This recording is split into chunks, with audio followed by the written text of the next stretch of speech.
Hello students, welcome to the channel science by Ekta ma'am. कैसे हो आप सभी? अच्छे से पढ़ रहे होंगे। क्लास 9th की आज हमारी क्लास 9th में हम पिछली क्लास में पढ़ रहे थे structure of an atom chapter को, जिसमें हमने रदरफोर्ड्स मॉडल जो था उसको कंप्लीट किया था लास्ट में। तो एक बार क्विक रिकैप कर लेते हैं रदरफोर्ड्स मॉडल का, कि इसमें हमने पढ़ा था कि किस तरह न्यूक्लियस की खोज की गई। ये पता किया गया कि न्यूक्लियस जो है वो किसी भी एटम के सेंटर में पाया जाता है, जिससे होकर जब अल्फा रेज जाती हैं तो वो थोड़ी बहुत डिफ्लेक्ट हो जाती हैं, या फिर क्या होता है कि कई सारी रेज में से लगभग 12,000 में से एक वापस आ जाती है, क्योंकि वो जाकर सीधे ही न्यूक्लियस से टकराती है। इस आधार पर हमने रदरफोर्ड मॉडल के बारे में पढ़ा था कि रदरफोर्ड ने इस घटना को देखकर ऐसे कहा कि ऐसे लगता है कि एक कागज का पर्दा है और उस पर मैंने कोई तोप का गोला दागा है और वो लौटकर उससे टकराकर वापस मुझ तक ही आ गया है, क्योंकि ऐसा सोचा ही नहीं गया था कि एटम के स्ट्रक्चर में सेंटर में कोई एक ऐसा पार्ट होता है जो कि इतना पावरफुल होता है। ठीक है, अब ये पाया गया कि न्यूक्लियस जो है इसके चारों तरफ इलेक्ट्रॉन चक्कर लगाते रहते हैं, लेकिन अब देखिए हर थ्योरी के कुछ जो है वो समर्थक भी होते हैं तो कुछ उसके विरोधी भी होते हैं। तो साइंटिस्ट जो थे उन्होंने ये कहा कि भाई ये इलेक्ट्रॉन अगर इस न्यूक्लियस की चारों तरफ चक्कर लगा रहा है तो क्या ये कभी थक नहीं जाता है? ऐसा थोड़ी होगा कि हमेशा ही चक्कर लगाता रहेगा, और अगर चक्कर लगा भी रहा है तो इसको इतनी एनर्जी कहाँ से मिल रही है? तो रदरफोर्ड का जो मॉडल था उसके कुछ ड्रॉबैक्स थे, और ड्रॉबैक्स जो थे वो यही थे कि एटम जो है, देखिए ड्रॉबैक्स की अगर हम बात करें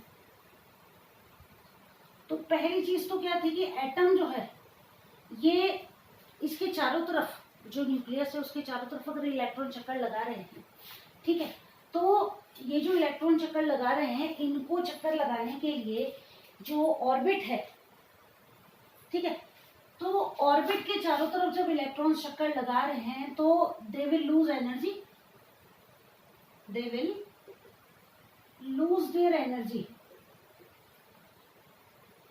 and fall in the nucleus. ऐसा होगा, देखिए कि लगातार चक्कर लगाते रहेंगे तो क्या होगा कि धीरे धीरे उनकी एनर्जी कम होगी। जैसे कि हम चलना स्टार्ट करते हैं, देखो तो कितनी अच्छी स्पीड से चलते हैं, लेकिन धीरे धीरे हमारी स्पीड स्लो डाउन होती जाती है और एक स्टेज पर आकर हम रुक जाते हैं। तो that will happen in this case कि इलेक्ट्रॉन्स जो है वो लगातार चक्कर लगाते रहेंगे तो क्या होगा कि इलेक्ट्रॉन्स लास्ट में जाकर नाभिक में या न्यूक्लियस में गिर जाएंगे, यानी कि एटम जो है ये कैसा होगा? अनस्टेबल होगा। अनस्टेबल क्योंकि इसके इलेक्ट्रॉन्स की एनर्जी लगातार कम ज्यादा होती रहेगी, ऑब्वियसली कमी होगी, ज्यादा तो होने से नहीं, है ना। और अगर ऐसा होगा एटम अनस्टेबल होगा तो matter will not be formed in any way. Matter जो है उसका फॉर्मेशन पॉसिबल ही नहीं है, नहीं हो सकता है। सही बात है भाई, एटम स्टेबल नहीं है। अभी हमने रखा, कोई मैटर बनाया और थोड़ी देर में इलेक्ट्रॉन्स के घूमने के चक्कर में वो चला गया, डिमिनिश हो गया। तो एटम की वजह, अगर एटम अनस्टेबल है तो मैटर का फॉर्मेशन पॉसिबल ही नहीं है। ये दो ड्रॉबैक्स रहे किसके? रदरफोर्ड्स मॉडल के। और इन ड्रॉबैक्स की कमी को पूरा करने के लिए एक नए साइंटिस्ट आए जिनका नाम था नील्स बोर। नील्स बोर जो थे इन्होंने बताया कि ये जो थ्योरी थी, ये जो क्वेश्चंस थे इनके आंसर दिए इन्होंने। और क्वेश्चन जो था वो क्या था? देखिए इन्होंने जो पहला आंसर दिया ऑर्बिट के लिए, ये दिया कि इलेक्ट्रॉन्स जो होते हैं ना ये एक स्पेसिफिक पाथ पर, ठीक है, एक स्पेसिफिक राउंड पाथ पर चक्कर लगाते रहते हैं, और इसको इन्होंने नाम दिया शेल या ऑर्बिट। क्लियर? ये जो है शेल या ऑर्बिट, अलग अलग डिस्क्रीट ऑर्बिट्स होते हैं जो कि न्यूक्लियस के चारों तरफ पाए जाते हैं। ठीक, तो पहला क्वेश्चन तो इन्होंने ये बता दिया कि इलेक्ट्रॉन्स, लिखे इसको, चलो नोट करो कि इलेक्ट्रॉन्स जो हैं ये क्या कर रहे हैं? चक्कर लगा रहे हैं। तो लिखिए कि इलेक्ट्रॉन्स, या ऐसे लिखिए इसको कि इलेक्ट्रॉन्स विल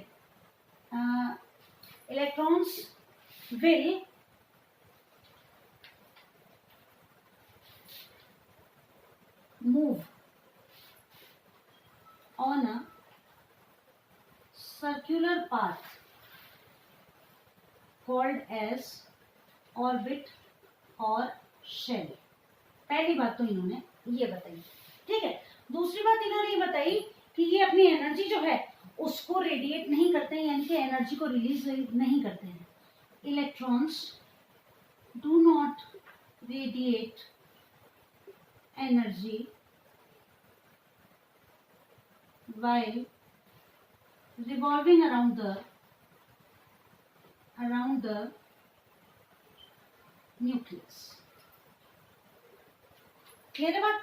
तो आगे बात समझ में। तो इन्होंने नील्स बोर ने बताया, इन दोनों क्वेश्चंस के आंसर दे दिए कि जो चक्कर लगा रहे हैं ना, तो चक्कर ये किस स्पेसिफिक पाथ पर लगाता है, यानी कि इनका जो चक्कर, भाई इस हिसाब से तो चक्कर जब इलेक्ट्रॉन लगा रहे हैं तो कैसे लगाएंगे, देखिए कि ये यहाँ से लगाना चालू करेंगे, धीरे धीरे एनर्जी स्लो डाउन होती जाएगी और जाकर ये न्यूक्लियस में खत्म हो जाएगी, ठीक है।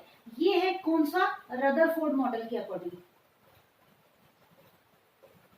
लेकिन मिस्टर नील्स बोर जो थे, इन्होंने मॉडिफाई किया इस मॉडल को, और इनके अकॉर्डिंग इलेक्ट्रॉन जो हैं वो ये न्यूक्लियस है, तो ये अपनी स्पेसिफिक पाथ पर ही चक्कर लगाएंगे।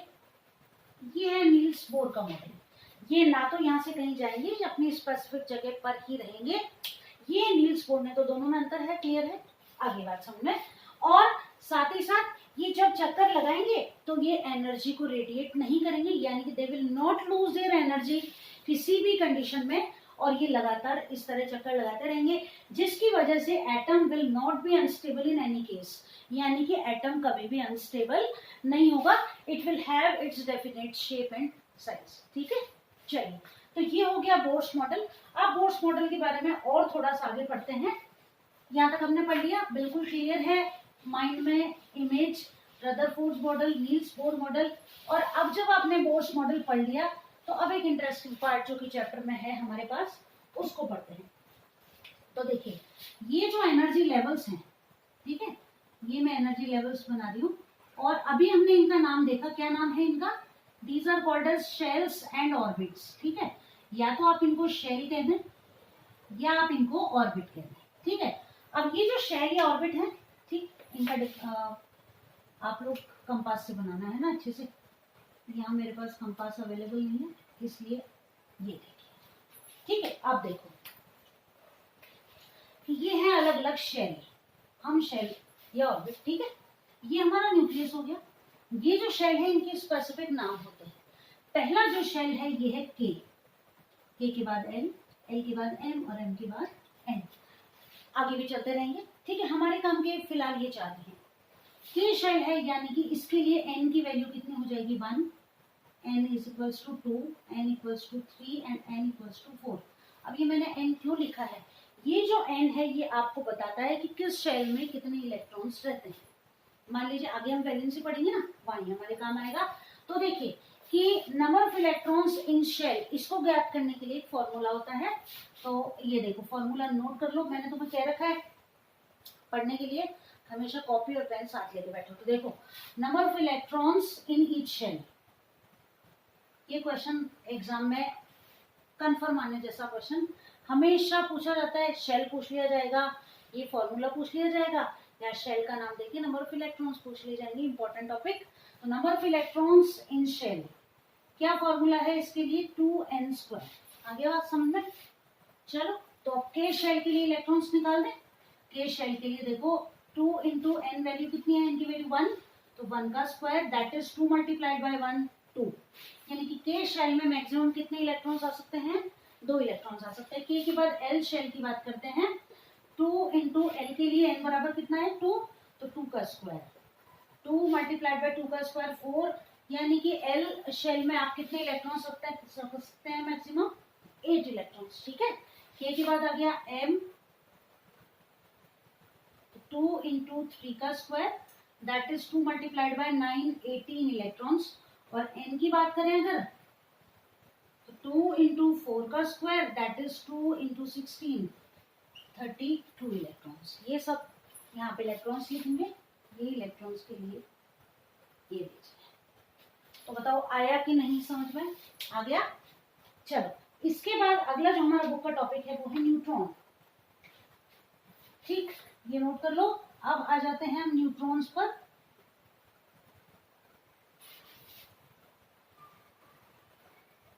चलो,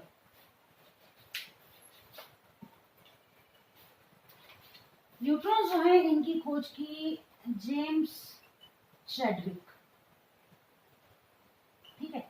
अब इलेक्ट्रॉन्स नेगेटिवली चार्ज्ड है ना, प्रोटॉन्स जो हैं दीज आर पॉजिटिवली चार्ज्ड। बात हम कर रहे हैं न्यूट्रॉन्स की, तो neutrons are neutral, they neither have a positive और नॉर अ नेगेटिव चार्ज, ठीक है ना। तो साथ में हमने इंग्लिश भी पढ़ ली थोड़ी सी, नीदर और नॉर का यूज कर लिया कि they neither have a positive nor a negative charge, ठीक है, क्लियर। चलो आगे बढ़े। अब न्यूट्रॉन्स जो होते हैं ये कहाँ पाए जाते हैं? न्यूट्रॉन्स पाए जाते हैं न्यूक्लियस के अंदर। चलो एक सिंपल सा स्ट्रक्चर बनाते हैं जिससे अच्छे से समझ में आ जाए। इसको मैं रब कर देती हूँ, ये नोट कर लिया होगा आपने, और नोट नहीं भी किया तो समझ में आ गया। अब हमें जरूरत नहीं है नोट करने की, हम अपने आप बना सकते हैं। अब देखो कि एक सिंपल सी बात करते हैं अपन कि ये है न्यूक्लियस और ये है कोई एटम, यहाँ तो इलेक्ट्रॉन स्ट्रक्चर लगा रहे हैं, ठीक है, और ये जो है ना इसके अंदर न्यूट्रॉन प्लस प्रोटॉन्स दोनों रहते हैं। अब हम किसकी बात कर रहे हैं इस समय? न्यूट्रॉन्स की, जिसकी खोज किसने की? जेम्स चैडविक ने। इन्होंने सबसे पहले किनको बताया? न्यूट्रॉन्स के बारे में बताया, ठीक है। ये जो न्यूट्रॉन है इन पर चार्ज तो कोई नहीं है, लेकिन इनका जो मास होता है ना वो अप्रोक्सीमेटली किसके बराबर होता है? प्रोटॉन के बराबर होता है, ठीक है। लेकिन ये जो न्यूट्रॉन है ये सभी एलिमेंट्स में पाया जाता है except one, that is hydrogen. तो क्या दिमाग में थोड़ा सा ऐसे आता है कि ये हाइड्रोजन के संग क्या दिक्कत है, इसमें क्यों नहीं पाया जाता है? तो देखिए हाइड्रोजन जो होता है ना इसका साइज काफी छोटा होता है ड्यू टू स्मॉल साइज। उस बेचारे के पास एक ही तो इलेक्ट्रॉन है ना, तो इसके छोटे साइज के कारण और स्टेबल स्ट्रक्चर के कारण, है ना, स्टेबिलिटी के कारण हाइड्रोजन के अंदर ये नहीं पाया जाएगा न्यूट्रॉन। बाकी जितने भी एलिमेंट्स है all have neutron in their nucleus, clear है। तो इलेक्ट्रॉन प्रोटॉन न्यूट्रॉन की पोजीशन पता चल गई, न्यूट्रॉन की खोज किसने की ये पता चल गई, न्यूट्रॉन पर कोई चार्ज नहीं है ये पता चल गया, न्यूट्रॉन का मास लगभग प्रोटॉन के बराबर होता है ये पता चल गया, और हाइड्रोजन के अंदर न्यूट्रॉन क्यों नहीं है ये भी हमको पता चल गया। तो देखो इतने से टॉपिक में हमने कितने 5 क्वेश्चंस को तैयार कर लिया, ठीक है। अब आगे आते हैं कि how are electrons distributed in different orbits और शेल्स, यानी कि जो इलेक्ट्रॉन्स है ना ये अलग अलग शेल में कैसे वितरित रहते हैं। तो हम हमारा हेडिंग डाल लें कि how are electrons distributed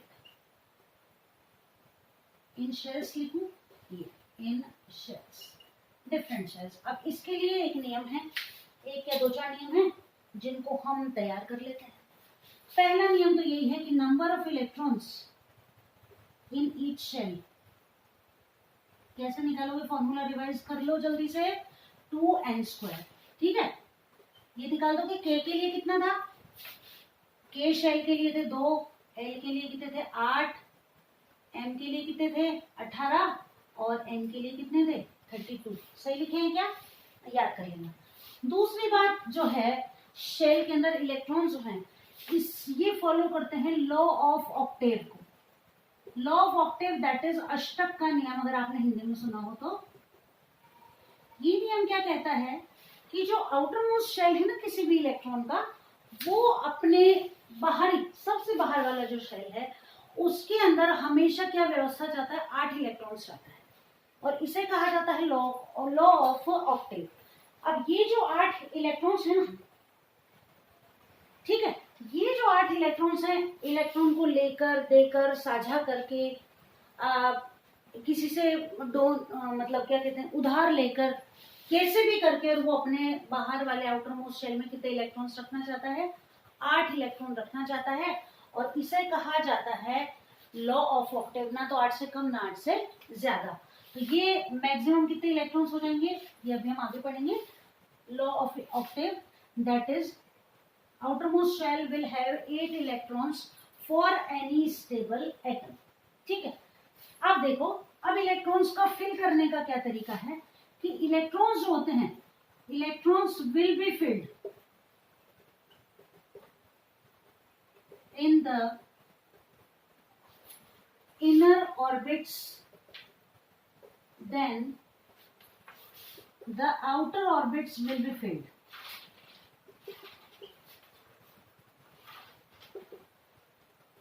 Will be filled. सबसे पहले कौन सा ऑर्बिट भरेगा? अंदर वाला, और उसके बाद बाहरी जो ऑर्बिट है उनको भरा जाएगा। ये स्टेप वाइज मेथड चलेगा, स्टेप बाय स्टेप चलेगा। ठीक है ना, स्टेप बाय स्टेप, यानी पहले अंदर वाले इलेक्ट्रॉन्स भरे जाएंगे और उसके बाद बाहर वाले इलेक्ट्रॉन्स भरे जाएंगे। आपकी बुक में दे रखे हैं, शुरू वाले भी बना के देखें तो देखो, जैसे हाइड्रोजन है ना, तो ये हाइड्रोजन का न्यूक्लियस हो गया, ये इसका एक इलेक्ट्रॉन हो गया। अब मान लो कार्बन की बात कर लें अपन, ठीक है, तो कार्बन का एटॉमिक नंबर क्या है? 6। ठीक है, सबसे अंदर कितने इलेक्ट्रॉन? 2, और उसके बाद 6 में से 2 चले गए, बाहर वाले में कितने आ जाएंगे? 4। देखो, सबसे अंदर 2 बढ़ने हैं ना, तो ये न्यूक्लियस हो गया। ये 2 इलेक्ट्रॉन्स अंदर वाले ऑर्बिट के, उसके बाद 1 2 3 और ये 4। यहाँ आपने क्या सीखा? देखो कि सबसे पहले अंदर 2 बने, 6 हैं, तो ऐसे नहीं है कि सबसे पहले बाहरी 6 भर दिए। हम तो ये कह रहे हैं, लॉ ऑफ ऑक्टेव कह रहा है कि 8 इलेक्ट्रॉन्स होने चाहिए, तो बाहर हम कितने इलेक्ट्रॉन कर दें? 8 इलेक्ट्रॉन सीधे भर दें, 6 भर दिए, अब अंदर वाले रहने दें। नहीं, काम कैसे होगा? स्टेप बाय स्टेप होगा। पहले 2 इलेक्ट्रॉन्स भरे जाएंगे, बाद में 8 जो 4 बच गए वो भरे जाएंगे। और बात करें जैसे, तो नियोन की बात कर लेते हैं। ठीक है, नियोन क्या है? इसका एटॉमिक नंबर देखो, इसका एटॉमिक नंबर शायद 10 है क्या? तो कितने हो गए? अंदर 2 इलेक्ट्रॉन्स और बाहर कितने हो गए? 8। ये स्टेबल कंपाउंड होगा। स्टेबल कंपाउंड का मतलब कि इसके आउटर मोस्ट ऑर्बिटल में कितने इलेक्ट्रॉन्स हैं? 8।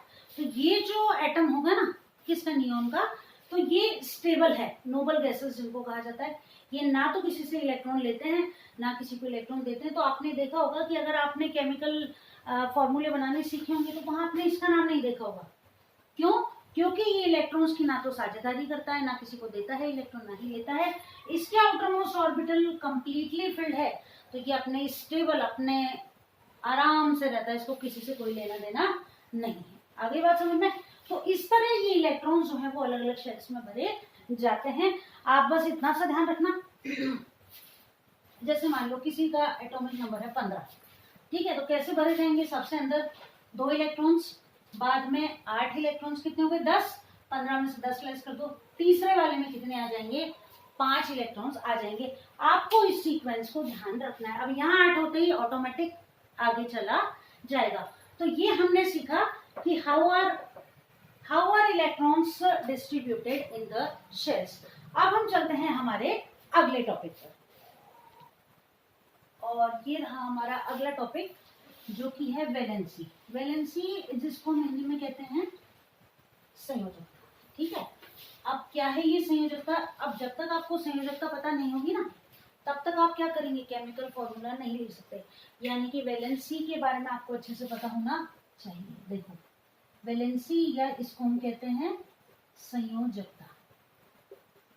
अब क्या है वैलेंसी? देखो कि द नंबर ऑफ इलेक्ट्रॉन्स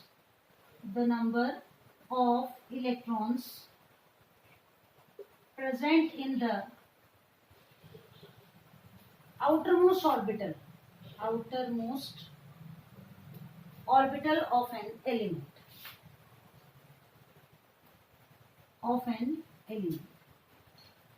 या एटम कुछ भी लिख सकते हैं, है ना? Outermost orbital of an element,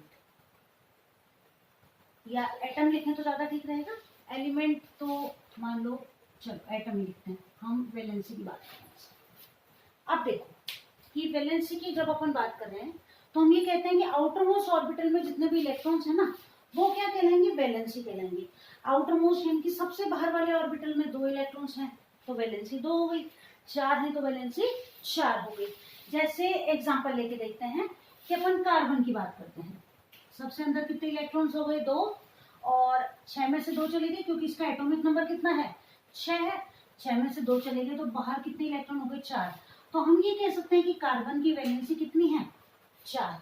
आपने चलो क्लास 10th में पढ़ोगे इसके बारे में आप। अब आगे देखो, लिथियम की बात करते हैं, हाइड्रोजन हीलियम लिथियम, इसका एटॉमिक नंबर 3, अंदर 2 इलेक्ट्रॉन्स बाहर 1, तो क्या हो गया, इसकी वैलेंसी कितनी हो जाएगी, 1 हो जाएगी। ठीक है, अब देखो आगे अपन बात करते हैं कि ये जो वैलेंसी है ना हर बार आउटर मोस्ट ऑर्बिटल जैसी नहीं होती है, इसमें कुछ चेंजेस भी आते हैं। देखो अब अपन ने क्या पढ़ा, law of Octave. Law of Octave क्या कहता है, आउटर मोस्ट ऑर्बिटल में कितने इलेक्ट्रॉन्स होने चाहिए, 8 होने चाहिए।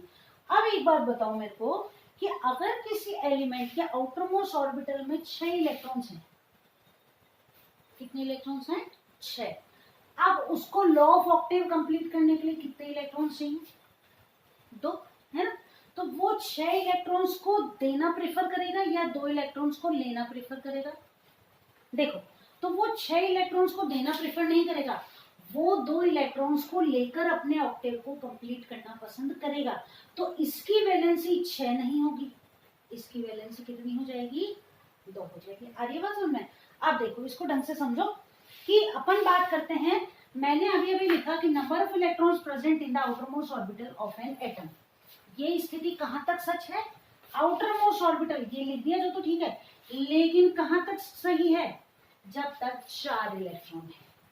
अब अगर 5 इलेक्ट्रॉन है, 6 इलेक्ट्रॉन है, 7 इलेक्ट्रॉन है और 8 इलेक्ट्रॉन है, तो ये 5, अब एक बात बताओ कि कोई भी काम कर रहे हैं एनर्जी चाहिए कि नहीं, बिना एनर्जी तो कोई काम हो ही नहीं सकता। इलेक्ट्रॉन्स अगर लिए जा रहे हैं, इलेक्ट्रॉन्स ट्रांसफर किए जा रहे हैं, तो everything will require some energy. ठीक है, एग्री।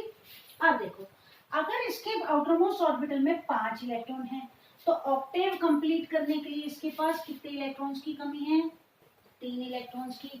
तो ये 5 इलेक्ट्रॉन देने में अपनी एनर्जी कंज्यूम करेगा कि कैसे ना कैसे जुगाड़ बैठा के 3 इलेक्ट्रॉन्स लेने की कोशिश करेगा। तो इसकी वैलेंसी ज्यादा अच्छी क्या रहेगी, कम काम इसको कहाँ करना पड़ रहा है, 3 इलेक्ट्रॉन्स को गेन करने में। तो इसकी वैलेंसी 5 ना होकर कितनी हो जाएगी, 3 हो जाएगी। इसके आउटरमोस्ट ऑर्बिटल में कितने इलेक्ट्रॉन्स हैं, 6 इलेक्ट्रॉन। तो ये 6 इलेक्ट्रॉन देगा नहीं, ये कितने इलेक्ट्रॉन्स लेगा, 2 इलेक्ट्रॉन्स लेगा, और इसकी वैलेंसी कितनी हो जाएगी, 2 हो जाएगी। 7 है तो इसको 1 इलेक्ट्रॉन की कमी है, जैसे क्लोरीन होता है हमारा। देखो क्लोरीन का एग्जांपल से बताऊं आपको, क्लोरीन है 17 यानी कि 2 8 और ये हो गए कितने, 7, गिन 17 हो गए क्या, 2 और 8 10 और 7 17। अब इसके आउटरमोस्ट ऑर्बिटल में कितने इलेक्ट्रॉन्स हैं, 7, कितने इलेक्ट्रॉन कम है ऑक्टेव कंप्लीट करने के लिए, ओनली 1। अब ये 7 इलेक्ट्रॉन देगा या 1 इलेक्ट्रॉन ले लेगा, 1 इलेक्ट्रॉन ले लेगा ना, तो इसकी वैलेंसी कितनी हो जाएगी, 1। और जिसके आउटरमोस्ट ऑर्बिटल में 8 इलेक्ट्रॉन है, उसको तो लेने देने की इलेक्ट्रॉन की जरूरत ही नहीं है, इसकी वैलेंसी कितनी हो जाएगी, दैट विल बी 0। तो अब हम यहाँ से इस डेफिनेशन को थोड़ा सा मॉडिफाई कर सकते हैं, और इसको मॉडिफाई करके हम क्या लिख सकते हैं, तो जो मॉडिफाई करके हम डेफिनेशन इसकी लिखते हैं, तो लिखो, इसको नोट करो कि आउटरमोस्ट ऑर्बिटल में जो इलेक्ट्रॉन्स हैं वो तो वैलेंसी है ही, है ना। The number of combining electrons, सही है क्या, the number of combining electrons an atom have is called its valency.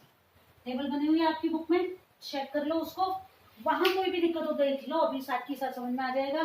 कि एग्जांपल की बात करें तो देखो आपकी बुक के अंदर कार्बन की बात करते हैं तो कार्बन की वैलेंसी 4 है ही, लेकिन फ्लोरीन की वैलेंसी आपको 1 दी हुई है। क्यों दी हुई है, क्योंकि उसके आउटरमोस्ट ऑर्बिटल में 7 इलेक्ट्रॉन है, उसका एटॉमिक नंबर कितना है, 9 है, तो 2 और 7, तो वैलेंसी इसकी कितनी हो जाएगी, 1 हो जाएगी, ना कि 7 होगी। और अगर हम बात करें मैग्नीशियम की, है ना, तो मैग्नीशियम का एटॉमिक नंबर कितना है, 12, तो 2 8 और 2, तो इसकी वैलेंसी कितनी हो जाएगी, 2 हो जाएगी। 6 इलेक्ट्रॉन लेना मुश्किल होगा, 2 इलेक्ट्रॉन देना ज्यादा आसान होगा। तो ये हुआ हमारा टॉपिक कंप्लीट, वैलेंसी। दोनों डेफिनेशंस मैंने आपको नोट करा दी। वैलेंसी के अकॉर्डिंग इलेक्ट्रॉन्स कैसे पता करें, वैलेंसी किस एलिमेंट की कितनी है, ये आपको पता चल गया। एकदम इजीएस्ट तरीके में हमने अच्छे से समझ लिया इसको। क्वेश्चंस आपको टाइम टू टाइम में अवेलेबल करवा रही हूँ, उनको सॉल्व किया करो, एग्जाम में काम आएंगे। एमसीक्यूज बहुत इंपॉर्टेंट है, ठीक है। टाइम टू टाइम पढ़ाई करते रहो और अच्छे से क्लास को अटेंड करते रहो। अब इस चैप्टर का बहुत थोड़ा सा पार्ट हमारा बच रहा है, तो उसको हम अगली क्लास में जल्दी कंप्लीट कर लेंगे। तब तक के लिए बाय बाय।